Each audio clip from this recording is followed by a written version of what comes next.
The January 6th committee will also hold public hearings about the attack on the U.S. Capitol beginning Thursday. The first one will air in prime time at 8 p.m. Eastern, and that hearing will be followed by 5 additional hearings, and they will include live witnesses plus pre-taped interviews. The committee has said it will present, quote, previously on-scene material, close quote. Wyoming Congresswoman Liz Cheney, one of the 2 Republicans on the committee, spoke to our colleague Robert Costa about the importance of watching what the committee has found. Are you confident that what you have found as a committee will somehow grab the American people by the lapels and say, wake up, you have to pay attention? I am. The threat, and it's an ongoing threat. We are not in a situation where former President Trump has expressed any sense of remorse about what happened. We are, in fact, in a situation where he continues to use even more extreme language, frankly, than the language that caused the attack. And so people must pay attention. People must watch, and they must understand how easily our democratic system can unravel if we don't defend it. Joining us now is CBS News Chief Election and Campaign Correspondent Robert Costa. Bob, thank you for joining us. A pivotal moment in the work of this committee. They say they have new information, and they say they're going to grab the country's attention. What do we know, if anything, about the witnesses that might appear come Thursday night?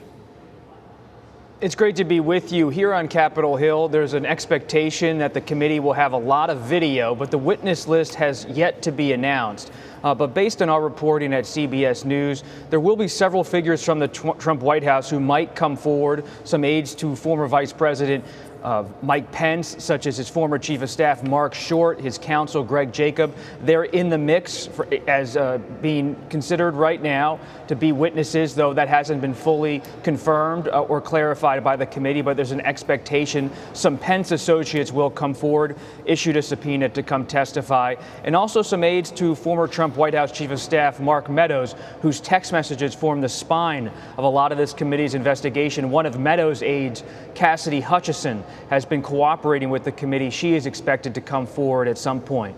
And so, Bob, we know that some American voters have notoriously short memories. So how likely is it that these hearings, sort of bringing us back to that fateful day, will have an impact on voters come November?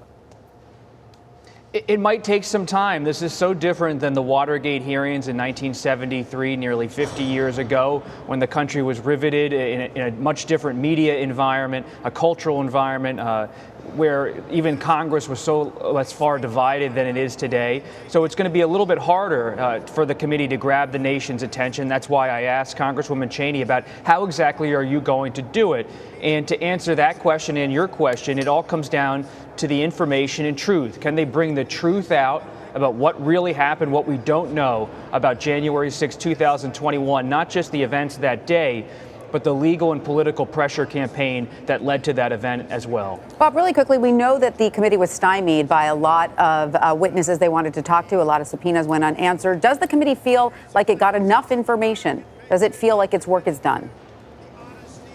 There are always more questions to be answered with any kind of congressional probe, and it's evident that they still believe there are still things to find out, because as they begin to hold this public phase of hearings, they are going to continue to collect depositions, to interview witnesses throughout the summer, and that's an indicator that they're ready to present the broad strokes of what they found, maybe some explosive findings, but they're still going to continue to dig. This is not a committee that's ending its work this week as it begins its public presentation.